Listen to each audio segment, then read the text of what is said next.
Hi, this is Carol Baskin, and welcome to the Cat Chat Show.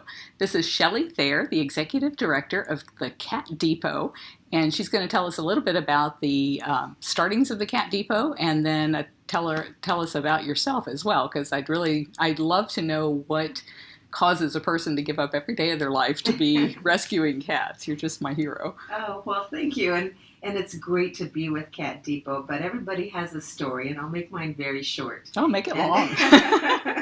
Well, what happened is Hurricane Katrina, and I was in marketing for years. I was in marketing, and I decided once Hurricane Katrina hit that I would go for 2 weeks. I'd never camped. I went to Walmart and got a tent, and I ended up coming back 5 months later. My life was completely changed. I ended up working rescue for about 3 years or 4 years, as it turned out, and eventually found my way to Cat Depot, where I am today. But it's the marketing background combined with the animal background that I'd had for years, but more of a helping and hands-on with events and so forth, limited, really meshed well. And so it's been a great working relationship with my skill set, and we've been doing a great job. It's hard for me to believe somebody just drops everything if they've never been involved in this kind of work and just goes off into what was pure devastation. I mean, what inspired you that said, I'm going to go get that tent and go do that? You know what? I don't know. I just think people needed help, and it was so devastating that I thought if I have the skills that I can help, then I will. And if they don't need my help, I'll come home. But then it turned out I did have the skills, and what I was trying to do at that time is reunify people. And the only thing they had left were their animals. Mm. So it was rewarding when you could find an animal that would actually match with a person, because no one really had microchips, and a lot of the records were lost in that devastation. So when I was able to match up someone, they were so overwhelmed because they had no home, they had nothing left. But they had their animal, and that was part of their family, and so they were just so overjoyed.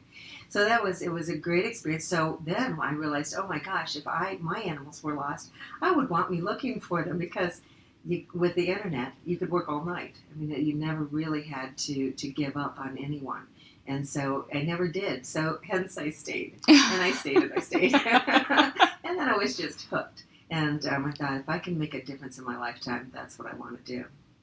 And how did you take those steps then from, I'm assuming you had like a regular job mm-hmm. and regular responsibilities before you went there. Right.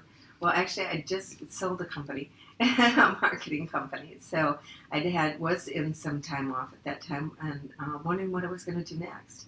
And this just fell into my lap. And I'm a planned person. I planned my whole life, and this was the one thing I didn't plan on. And it's given me the greatest joy. And so this has been wonderful. And falling into Cat Depot was also one of the best things that's ever happened to me, because I love a challenge, and this is a group who said, take us as far as you can take us. And with that kind of attitude, with the board and the people that I work with and the staff that we have at Cat Depot, there's no end to what we can do to help create change in animal welfare, and that's so exciting. For me at this time of my life, I feel like I'm making the most inroads possible to help animals, specifically cats, who have been so long overlooked, and it's really their day. Today is their day. It's time. We all need to recognize that we need to save these animals. They need respect. People don't leave their cats or dogs behind, but they leave their cats behind every single day. And they abandon them. And they can't open a can of food on their own. So they really do need our help, and they need our protection and our love and our care. They just need our respect and help. You know, when I was telling my husband that I was going to be interviewing somebody from the Cat Depot, he said, who is that? And I said, I don't know, but I see their logo everywhere. So you've done a great job of marketing. I'm assuming this is kind of the talent that you brought to the organization. Thank you. I think I won't take that effort. I think it's a team effort. You know, it's one thing, we have a board that says, it's a small board in some respects. I suppose that's not so great if you're going for a grant. But on the other hand, we move so quickly, because if an opportunity comes up, it's a phone call away, and we can make quick decisions. And if it's a matter of, for instance, helping with the ASPCA, last year with Caboodle. All of a sudden, we had 150 cats, and our board was saying, "Whoa, that's a big number!" And our staff, though, had all bought in to, can we help these cats? And at that moment, that was more cats than we had in our shelter. So it was saying, okay, for in a few days, we're going to have double the size of animals, and how can we help them, care for them properly, and get them into homes? And with the A's help, we did just that. And over a weekend, we adopted all, I think it was 110 cats. And the 40 who were left were black, unfortunately. Oh. And I took a picture with my camera because it was so disheartening to see 40 cats sitting there who didn't get a home. So we work on that as well. Those black cats, they also have a very bad rap. And by the way, all our black cats never get into problems at our center. They're always the ones that are well behaved, and so they're great cats. It's those redheads you got to watch out for. That's right. That's right. Those the ones. Because our acronym is Big Cat Rescue is BCR. I've noticed that there's a BCR on Facebook that's been promoting a lot, and it's the Black Cat Rescue. And I guess their mission is because it is, like you said, so hard for those black cats to find good homes. Yeah, black cats, black dogs. It's difficult for them. I think mostly because it's hard to photograph them and so forth, but they're just as sweet and loving and wonderful as every other color in the rainbow. So they're great. What caused the influx of, you said it was called Caboodle? Was it some big rescue? Or? That was a rescue. On our staff, we have what's called CDERT, and it's Cat Depot's emergency response team. Every year, twice a year, we train through Florida SARC, which is a rescue group, volunteers and our staff members and so forth to be FEMA certified so that they can help with national disasters and man-made disasters such as hoarding cases, which are more and more prevalent every year. And right now, 85% of our staff is trained, so we can deploy at a moment's notice. We have a rescue rig. We're set up so we can, should even in our own area there be a hurricane, we can hunker down for 7 days at our own place and take care of our animals, or we can pack up within about 3 hours and head out of town with all of our animals to get to safety. And this year, the third part of that plan is that we're going to look at how we can take our facility and open it up to the public should something like that happen, should we have some kind of devastation in our area. But that's national nowadays, and it's international, and so we've deployed to as far as Joplin, Missouri, to help with the aftermath of the tornadoes and so forth, and we've been in several places in Florida. And this year we've deployed 3 times to help dogs. So we brought in trainers and we said we can grow our skill set and we can handle dogs as well. So, and we have a dog at Cat Depot just about every day as our dog tester. They just keep getting adopted too quickly, but they're all fosters.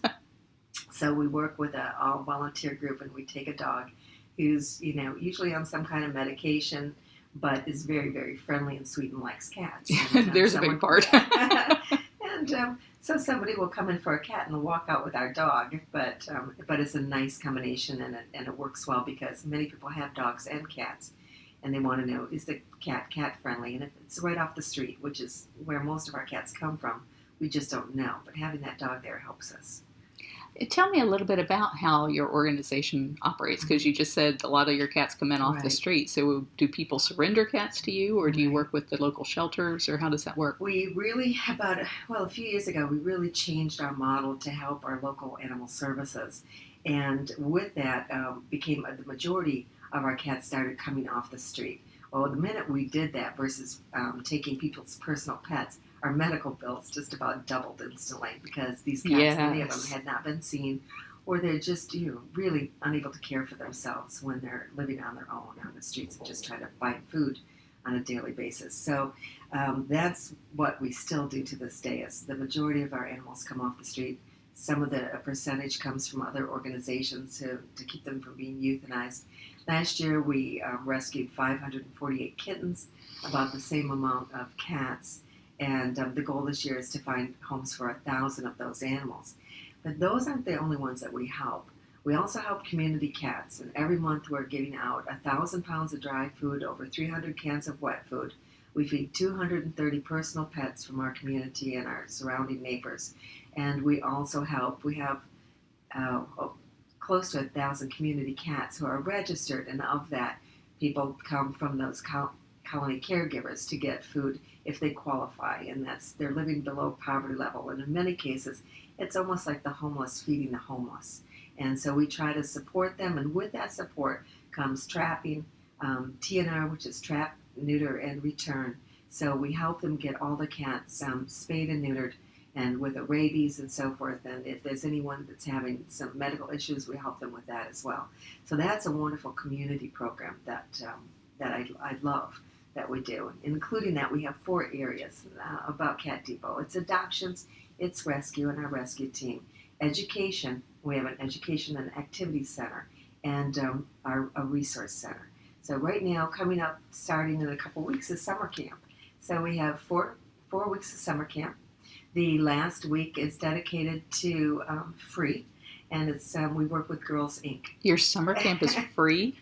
The last week is. Oh, wow. The first year we started summer camp, which was 3 years ago, we decided to have scholarships. So we found people to give kids scholarships because camp is a wonderful experience for anyone.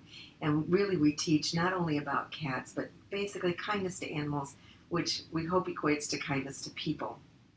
And with that camp comes an assortment of animals, because the first thing is safety. There's so many kids who are bitten, either by a dog or a cat, because they just don't know safety and handling skills. So we bring in dogs. What a great idea. Yeah. Wow. We bring in dogs, we bring in cats, we bring in reptiles, wildlife that might be endangered wildlife. We talk about that. We bring in a horse every week to camp, and we talk about horse skills and safety around horses. So we try to cover a broad range. And in the meantime, everyone has a cat who's assigned to them, and they take the cat from the beginning to how to get it adopted, care for it, trimming their nails, everything about feeding and so forth, and care of an animal. And so we teach all that during summer camp. And then, like I said, the last week we donate all of our time to help Girls Inc. girls. So we have about 40 girls who we help in that last week have a summer camp experience. How who may not have had nice. that otherwise. Yeah. Oh, that is just wonderful. Well, let me tell you about some of our programs. Please do. I love Cat Depot. We really work on not only just finding the homes, but we believe in 2 things: that every cat who walks in our door receives both physical care and mental well-being care. If we do take cats who have come from, let's say, a home, someone's deceased, they've been left, they've been abandoned, they come in many times, they're very angry. So when you first see them, you might think, whoa, this is a cat who is maybe not, a good match for anybody. It's just that they're upset. And they go through a death experience similar to a person, where they're very angry and upset the first day, and then they're very depressed. And they're looking at the back of the cage, and it's terrible that they're in cages anyway, because we're a free roaming facility. So we have a hard time during those first few days as we're examining them, checking them out, making sure everything is okay with them. But they're given a lot of love during that period, and to assure them that everything's going to be okay. And we do many things for them. We have now thunder jackets for our cats, and just like dogs, and for fearful cats or cats who are having a tough time, we apply a thunder jacket to them. Now explain what that is, because I think I know. It's like it's little tight, coat. right? And it makes It's a them little feel coat, secure. Right. It comes around their neck and around the tummy. And the big thing is that it embraces most of the body, and it makes them feel secure. Sort of like when I wear a ski helmet, I think I'm invincible. It's the same thing. That they get that wrap around their tummy, and they feel really good, and they just calm down and calm. Now, not everyone has that effect, but for those that do, it helps, and we use those thunder shirts or thunder jackets. We also have a lot of programs that we have that we work with. Every staff member who does have an office, which is not very many, but each one of them have a cat that they work with. And then we have programs such as clicker training, and that we work with the cats to help them engage them and so forth. We have agility courses for cats who may be bored, or they're having a tough time adjusting, and they're very smart and alert. And we have also T-Touch, which is a wrapping, which is similar to the thunder jacket, and just a lot of hands-on care. And the T-Touch is also a massage type of work that we do with the cats. We have the leash walking I love, because that gives cats something to look forward to, that may be having a hard time all of a sudden living with other cats, but we'll take them on walks within our facility. It's a big circle, and they can get out and about and have some one-on-one time. So we're trying to always come up with innovative programs that help the cat mentally to adjust to new surroundings, new people, and new cats, and a new family, as well as to their physical well-being, to making sure that they have dental care and everything that they need to get themselves on a healthy track to get into a home. So Wow. it's fun. Oh, it just makes me want to cry. I mean, when I think of how difficult it is working with the bigger cats, and I look at all of their emotional baggage and Right. think of the volume of cats that you must be dealing with. I mean, we get 5 or 6 new cats a year. You're getting probably what? Every day. We're open 7 days a week. So every day our hope is that cats will go out the door, because every cat that goes out the door, a cat can come in. And we really regulate how many cats we have on our floor, because cats are not pack animals, as you know, like dogs are, where a whole bunch get together and it's a great time. Cats need their space. So when you come into our facility, it's all free roaming. There's different what we call pods and suites, so they're indoor, outdoor. Each one has furniture in it. We just got a plastic couch, our first couch, so that they can jump on the couch and be by a person. Each one they all have music, and as of recently, each one has a television screen. And we started playing videos for them. Well, it lasted about an hour before we realized we needed screensavers, because it was a bird, it was a bug. They were so excited that they were attacking them. So then we got the screensavers. But again, it's mental stimulation while you're waiting for a home, so it was great. And the funny part is that we were playing the same video, and we said, gee, they're not interested anymore in the TVs. And then we realized it's like watching I Love Lucy reruns, right? It's how many times can you watch the same thing? So now they get new videos every day, and they love it. So every day it's a new experience. So if they don't have a window, they at least have this window to some activity. And so that, with music and beds, and you'll see a lot of fleece bedding in our facility. That must be a lot of laundry to do. Actually, it is, but we switched to fleece instead of a lot of big beds, and but we have a towel underneath them, and so it's still nice and soft, but it's less laundry, and fleece dries really fast versus bedding or towels. So we've gotten smarter about our laundry and how we do it. So but we want to make it cozy. We want them to feel loved and comfortable, because some of these cats have had a pretty bad situation, and other ones have just had an emotional trauma in their life, and so we're just trying to make this time with us as Cat Depot. I always say it's like the train station. You come into the depot, you get well, you have your needs attended to, you find out you're loved, and you move on to your next home, or your next platform, which would be your next home. So it's nice to see them moving in and out on a daily basis. It's challenging to be open 7 days a week because of all the cleaning and care that's necessary for the cats, but it's the best thing to do, because sometimes we're the only place open, and when someone needs some help, we may not be able to help them that day, but as a resource, we can help them with other places and try to get them someplace to go, or at least some advice while they're with us, or while we have them on the phone. So sometimes just even a voice is a help when you're having trouble with an animal, or you've just found an animal and you don't know what to do. I can't even imagine how much your phone must ring off the hook, given It how does. many times people call us about domestic cats, because they're like, Right. well, we know you love cats, and Right. so they call us with animals we just can't help them with, but man, if they knew you could help them.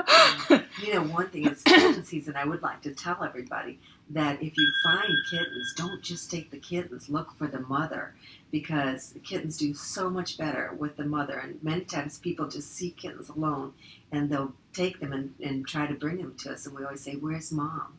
I don't know. Well, then you need bottle feeders for many of them, and that's a lot harder to get than an extra guest bedroom with a mom and kittens, where she can, they can be together and grow up until it's time to come into the center.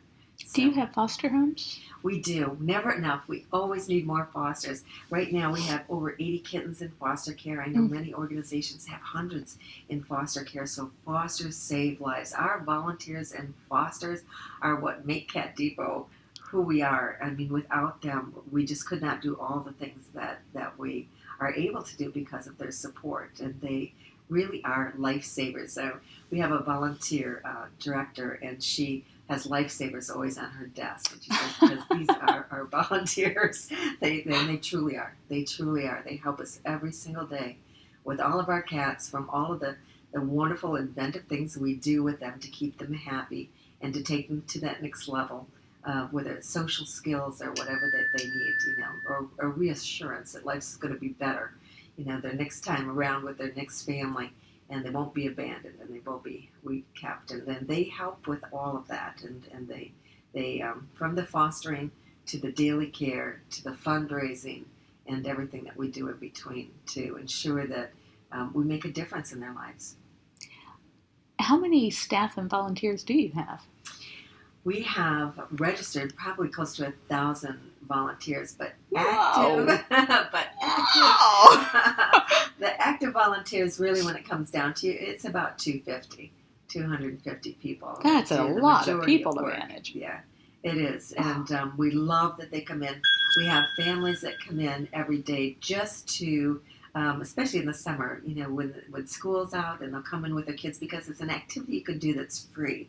And it's a wonderful thing. There's always something for them to do to help out, whether it's brushing cats or feeding cats or just walking cats for us. And so there's we have a pickup program. It's called the pickup program, and that's helping cats, just picking them up and setting them down and giving them a treat, similar to clicker training or food motivation, so that they know it's okay. Because in a shelter environment, lots of times people will go over and pick up a cat, and if the cat runs because it's afraid or fearful of being picked up, they go to the next cat. So we try to teach them that it's okay to get picked up and set down, and it helps them get out the door. So we also ask our volunteers to help with that little program.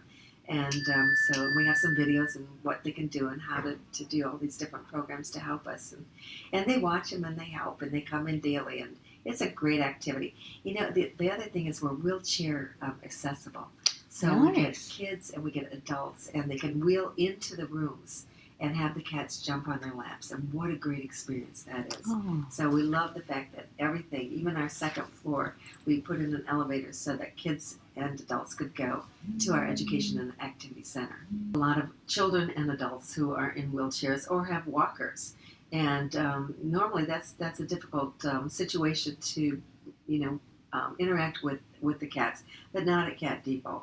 And they can, the doorways to everything are wide enough that you can easily wheel in, and cats can jump on your lap. And so that's really joyful, that people are able to come into a facility, because if you're in a wheelchair, sometimes there's not a lot of places that you can go that are accessible. So we like the fact that we're open for everybody, and Nice. including those that may have some difficult times. Describe for me the physical layout, first of all, the location, where you guys are located, and the building layout, and how these animals are housed. You said that they are mostly free range, which to me is just like, oh my gosh, I can't imagine what that kind of chaos must be. So you must have some process by which you make that work. Right. Well, it's probably like Big Cat Rescue. We have big areas for them to roam. Every cat has at least 18 square feet of space. That's their own space, and in that space is verticals and horizontals, and so they don't always have to be on the floor. There's climbers for them. There's places for them to scratch and so forth, and as I said, the music and the TV as well, but bedding. But there's a lot of different levels. So as the Jackson Galaxy would say, it's the highway, that they can go around the room at different levels, and so that they can find their own place where they feel very comfortable. And so we have 10 rooms, and they're all named rooms, and we have Named for Pablo's donors? Place, and yes, for donors. Actually, that's how we got the TVs into the room, was when someone wanted to name a place, then TV went into that room for the cats, which, as I said, they really enjoy. And half of our rooms have suites, so they have indoor-outdoor access, which is wonderful. We wish they all had that. But we try to keep the kittens and the kids that move really fast on the side that doesn't have that indoor-outdoor. area. We're always bringing rescues, and we recently took 34 from another situation, local situation that was a hoarding situation, or a rescue that really didn't have the means to keep a number of animals that they were housing. And we ended up with them. They were very, very sick for months. Everyone was totally in a hospital there wasn't one that was not hospitalized. And Wow. so we emptied our garage, which is, because we were out of space, which is temperature controlled, and we moved them all in. And we hated them being in cages, but for the first week they were in cages, and then we took our emergency response equipment and built them large pens inside this area so that, again, they could free roam. So to remove that stress that cats undergo, and when they're stress feel free, they're healing much faster. And even our isolation room, which everyone has, and that's for upper respiratory, which is often brought on by stress. We changed that about a year ago into free roaming, and we found that we went from 2 to 4 weeks of healing time to 1 to 2 weeks of healing time. Isn't that interesting? Yes, and we didn't know that was going to happen. We just thought they'd have a better time while they were in there. But then we gave them a TV, we gave them some music, we gave them some toys, and said, look, you might be sick, but you do not have to be caged in a very small cage while you are sick and make it even more stressful. So now we're getting them out of that room. Often our room is empty, and so we'll have 150 cats and no one who has upper respiratory. And that, to me, is a happy cat. And that's because we're giving him the space, we're moving him through the system, we're trying to get him into a home as quickly as we can. Because people come to Cat Depot and they say, wow, this is wonderful. Why would a cat want to leave? And that's because it's 7 o'clock at night, and we have extended hours, so we're open until 7 o'clock at night, Monday through Friday, and then 11 to 5 on Saturday and Sunday. And but we go home at night, and they're by themselves. And cats do, like all animals, like dogs are domesticated animals, maybe not your kitty cats, but they do want a home, and they do need care and love and so forth. And they have a lot to give back. So, we're encouraging everybody to, come and see us, check us out, adopt an animal, because you're saving 2 lives. You're saving the one that you're taking in, and then that allows us to bring another one who's homeless into our fold. And so that's a great feeling. So it's always like saving 2. Wow. A lot of the people that will be listening to this podcast or watching this podcast are not going to be local people, but they may want to help you with your mission, because we hope they do. You would just really want to see this duplicated all around the country. Yes. It seems like it ought to be franchised. That's a good idea, actually. And we've had people come from Canada, from Minnesota, from Texas, Tennessee, upper state New York, to come and see our facility. We have some people coming in the next couple weeks who just completed the capital campaign. They're ready to build their building, and we have a great functioning building. It really is wonderful. And then I explained to people what we do differently if we were to do it again. But right now, we're at capacity with our building, but it's a great layout, and it's the way that everyone is looking at housing animals for the future. It's humane, it's comforting, and it's great to visit. It's instead of the old image of going into a place that it breaks your heart.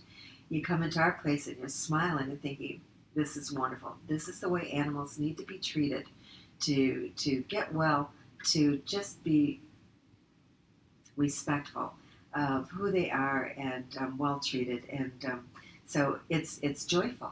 It's actually joyful to come to Cat Depot, and many places are copying these kind of designs, and it was a lot of work by our founders and our contractor, our architect. They spent about a year trying to think like a cat, is how they put it, as to if they were a cat, what would they want if they had to be taken from wherever they were and brought into a facility.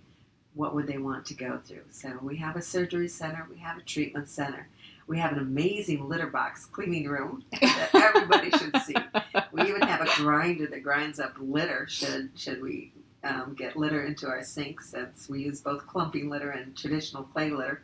So it grinds it up, so we've never had our drains clogged. So we put a lot of innovative ideas into the facility. We have windows around the whole thing so that we can dim our lights if we want to save on money. And so a lot of innovation. We poured our floors so that they're like hospital floors, and they're wrapped so that there's no residue left anywhere when we clean. And we have an incredible air filtration system that it allows people to come in who have allergies to cats. And the problem that we've found is that it works so well that people adopt a cat that say, they don't tell us, well, I have allergies, because they think they're over their allergies. And then we'll get a call and they say, I didn't think I was allergic to cats anymore, but I got home and now I found out that I am allergic to the cat and I'm going to have to bring it back. So that's the only down. So then you're like, I can tell you who to call for air conditioning.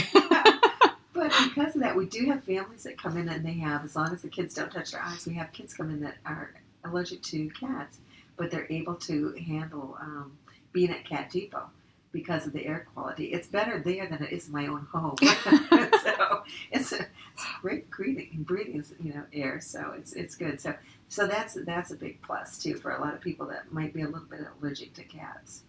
When you talk about some of the things that you would love to, if you were designing this from the floor up and really creating your ideal space, what kinds of things would you build into that? I'd probably make more closet space for one thing. But every cat does, every room has its own closet, just to let you know that too, because we worry about cross-contamination as much as we worry about the cats, and I think we've been called a little cat-centric, as much as we worry about their health and their care. Part of that is really the medical side and making sure that everything that our protocols that we use are up to speed and really on top of today's best practices.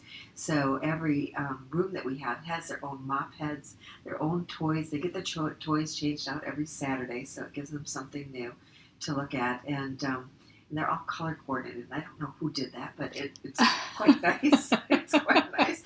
And it's that wonderful staff and volunteers that I was talking about. And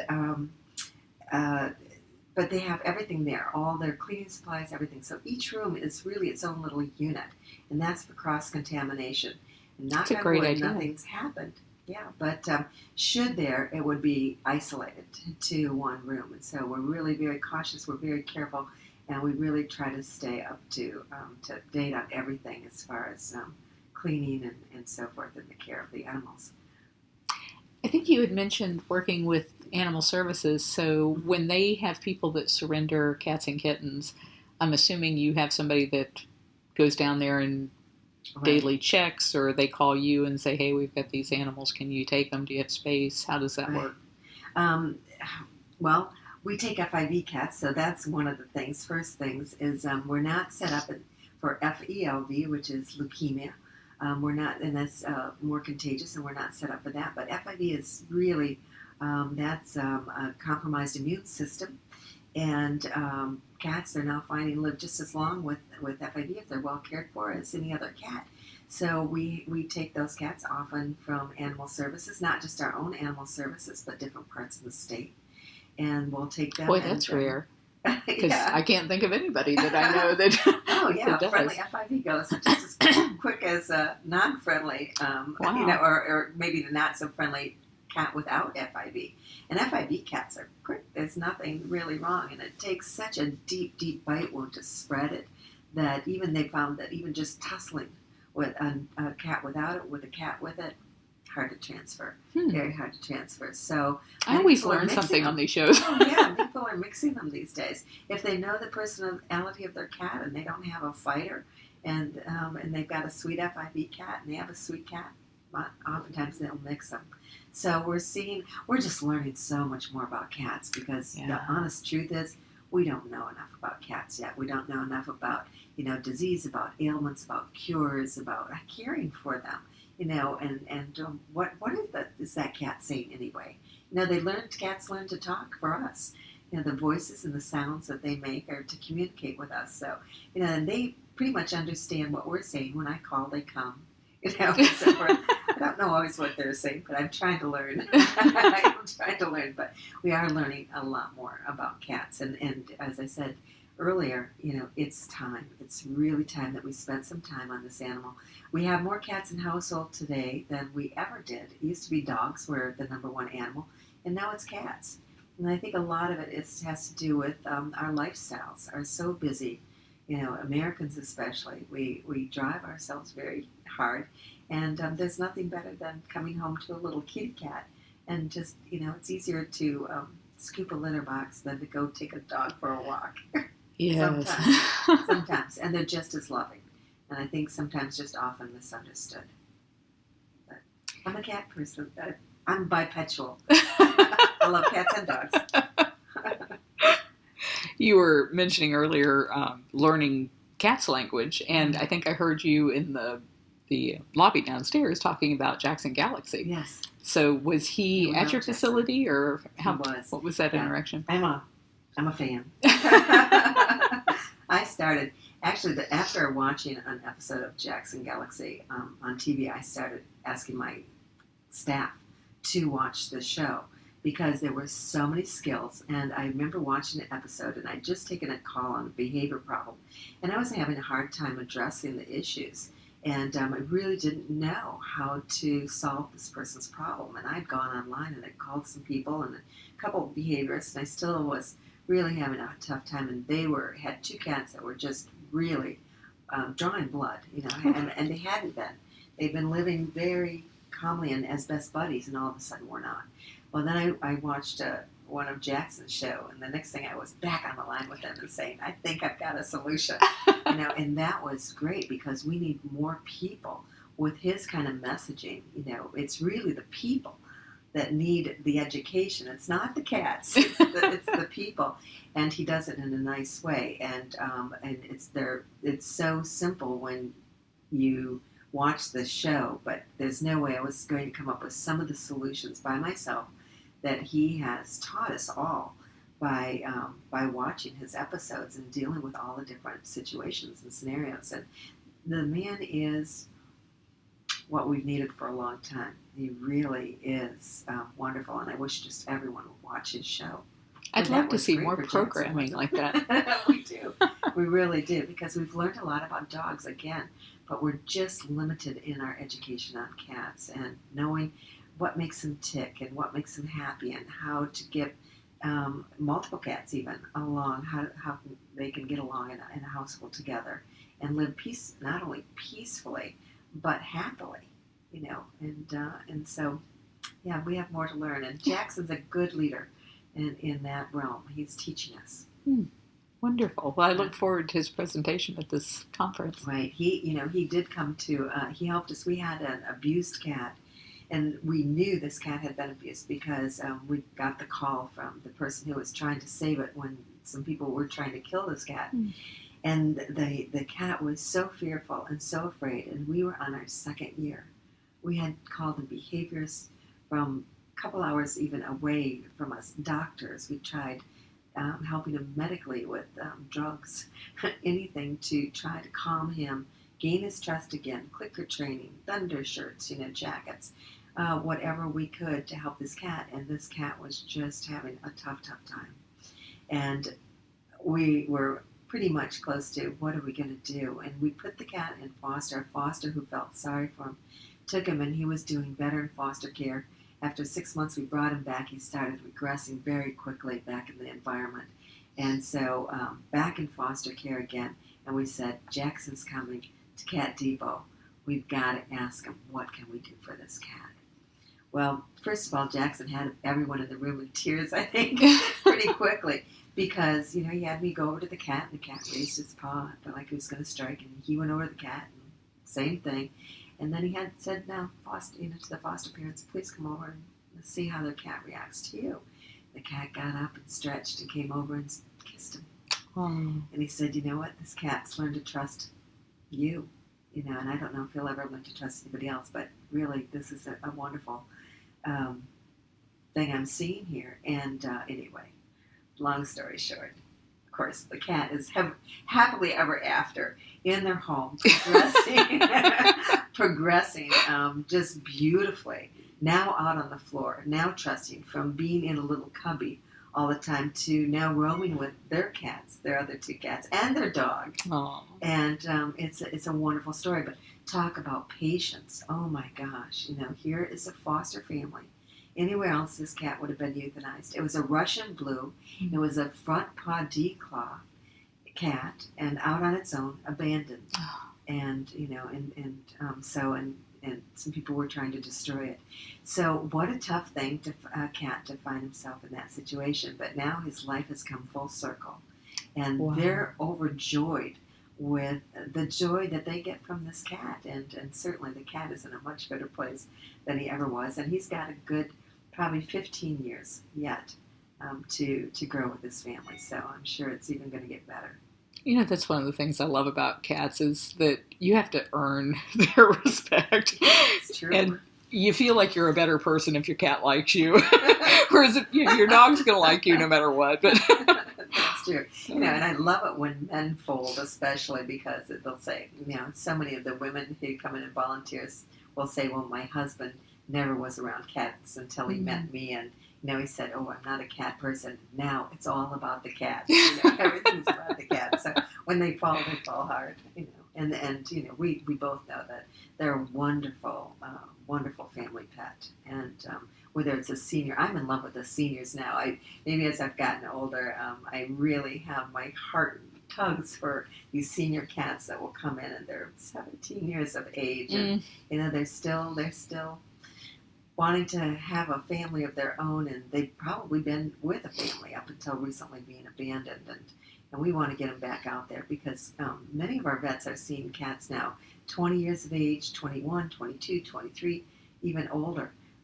We're all living longer, and they are too, and so it's they all need a place to go, they all need a home, someone to love them, and they have a lot of love to give. Boy, do they have a lot of love to give. We take our cats to the senior centers. And I was wondering, and I was thinking, surely with everything else they do, they don't do that too. How nice. We do. It's not as often as we'd like. I think if we had more people who enjoyed doing that, we might do it more, and hopefully that program will grow. But we have such a good time. We have strollers, and so it's a great way. We just put them in the stroller, and we take them off. So like a mesh over the top, or the yes. cat? Okay. Yeah. And all our little cats wear harnesses when they go, so that just in case that we have a good handle on them. But most of the ones who visit the seniors, they're very well behaved. We have couch potatoes. We have a fat cat pod. We call it the chubby cat pod, and it's a room with all the chubbies because over 50% of America's cats that do live in homes are overweight, and so when we do take cats from someone's household, typically they're a few pounds overweight, and so we worry about diabetes because I have to tell you about that too. But we worry about diabetes, so we put them on a gradual diet, which includes more wet food than dry foods because they don't need all those carbs with the dry food. So we feed them wet food twice a day and just a limited amount of dry food. But recently we've had just some incredible results with our diabetic cats. And these are typically cats who are overweight and they've they have diabetes. Well, trying to find a home for a cat that needs insulin twice a day is very difficult. And some of these cats are not very old. They're just heavy and they just, need insulin.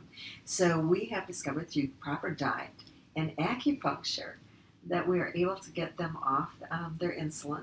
And our first cat, Mighty Lou, he now is a caped hero, and he helps other cats. And he's an amazing cat in himself, and he is a deaf diabetic cat who we thought had been hit by a car, who was dragging his back legs when he came in. And he was our first cat that received acupuncture by a veterinarian and proper diet. And today, a year and a half later, this cat who could only pull himself around with his front legs is walking, running, can jump up on the bed to go to bed at night. And it's a miracle story. And so when that happened with Mighty Lou, who seriously does wear a cape now and has his own program and goes around to different cities and he's also deaf, so he works with deaf children. Mighty Lou does, and he's always out there promoting Cat Depot. But But he was our first. So since then, we have turned 3 other diabetic cats, changed their life really by getting them off insulin and into homes. And all of those cats now, all 4 of those cats, have still remained insulin free on a good, normal nutritious diet. And what a great, great thing that we're on to here. And I don't know if it's the diet or if it's the acupuncture or the combination thereof, but none of them are still getting acupuncture treatments.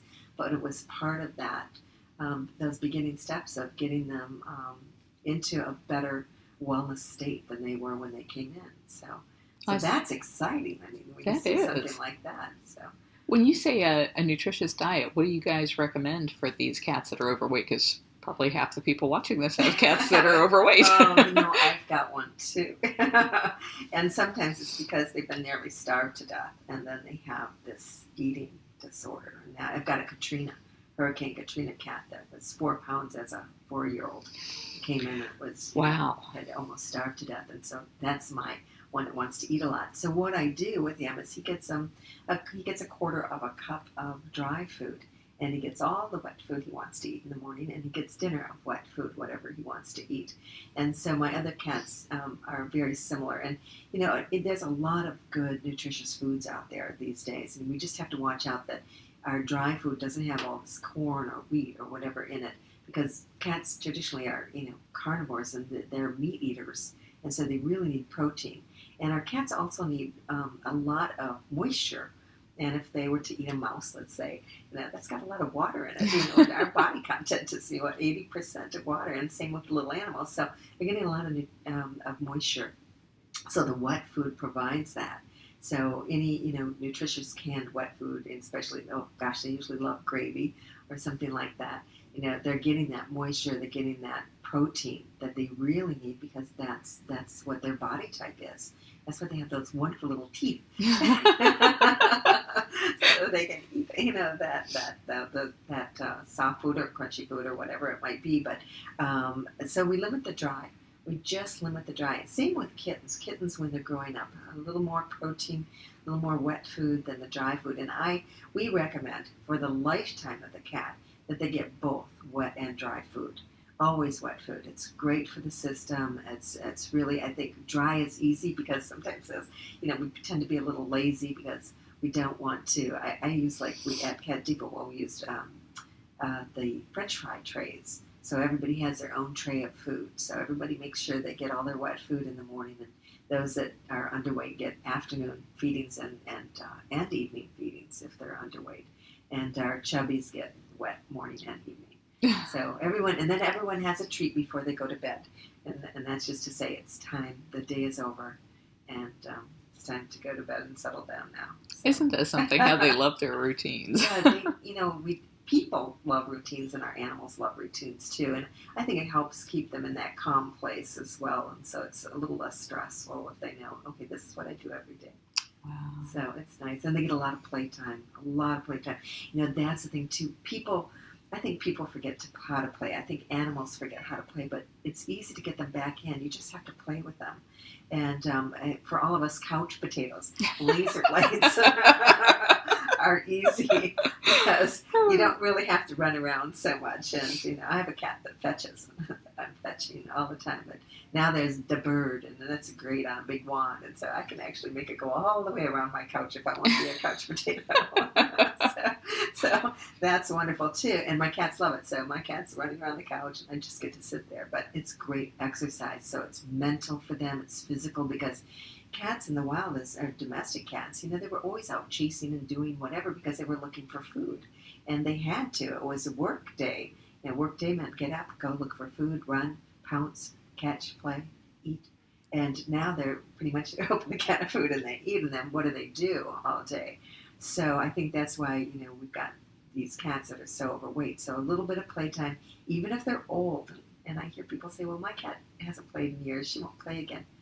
Get that right toy out there and your cat will play again. They do. They learn to play just as we can learn to play again when we forget. And we should never forget how to play. And they shouldn't either.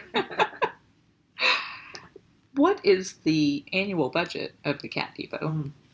And how do you raise that? Uh, Because there's the real question. I wish we had a development director, but we don't. So, our volunteers help us. I'm that person who's out there asking people for money, and sometimes our staff. But our annual budget we're just around $1 million to run our facility and do all the things that we do.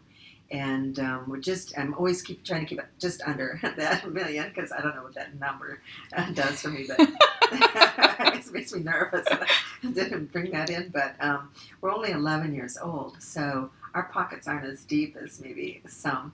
And but we work at it, and we ask for money everywhere around the nation, and I was never in sales, and but I have to say that I'm not afraid anymore to ask for help, because I think what we are doing is wonderful.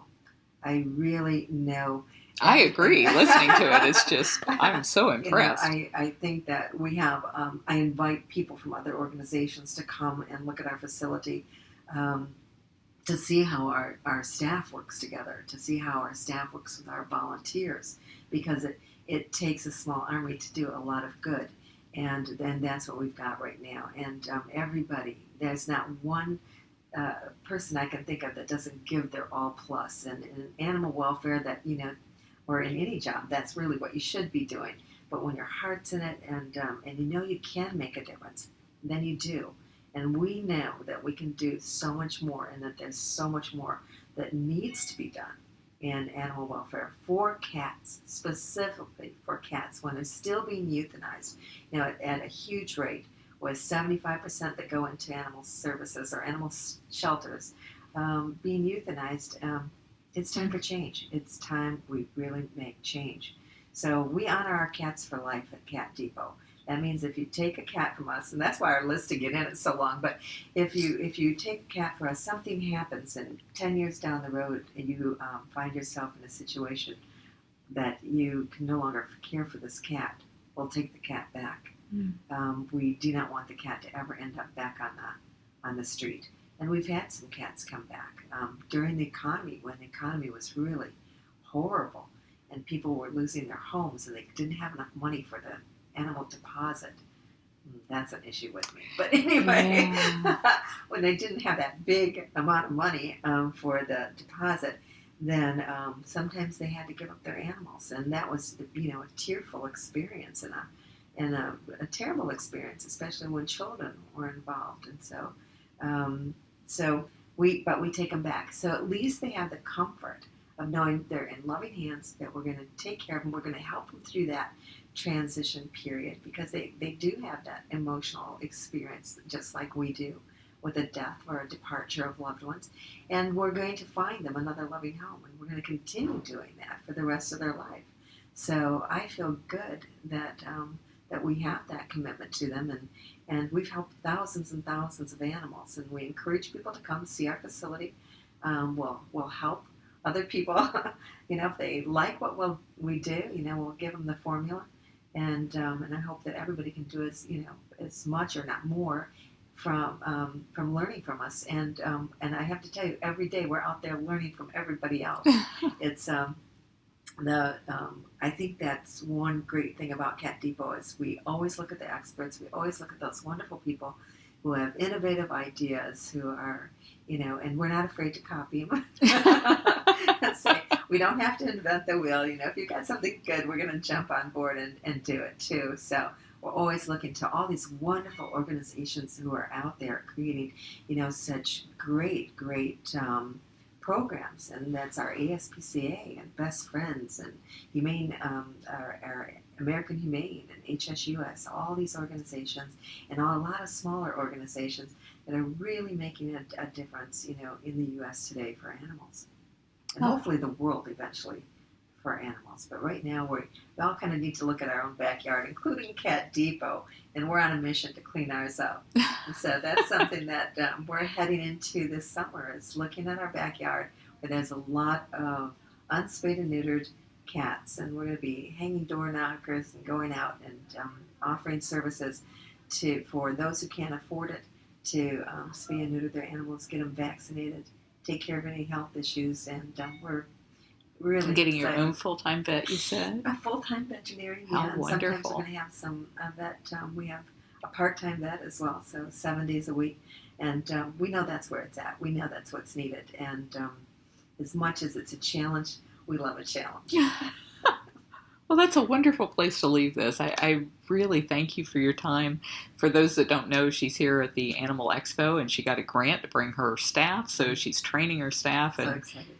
you're really doing amazing work with Cat Depot, and I know that your time is very valuable. So thank you so much for allowing me this time here today. Well, thank you for letting me spread the word.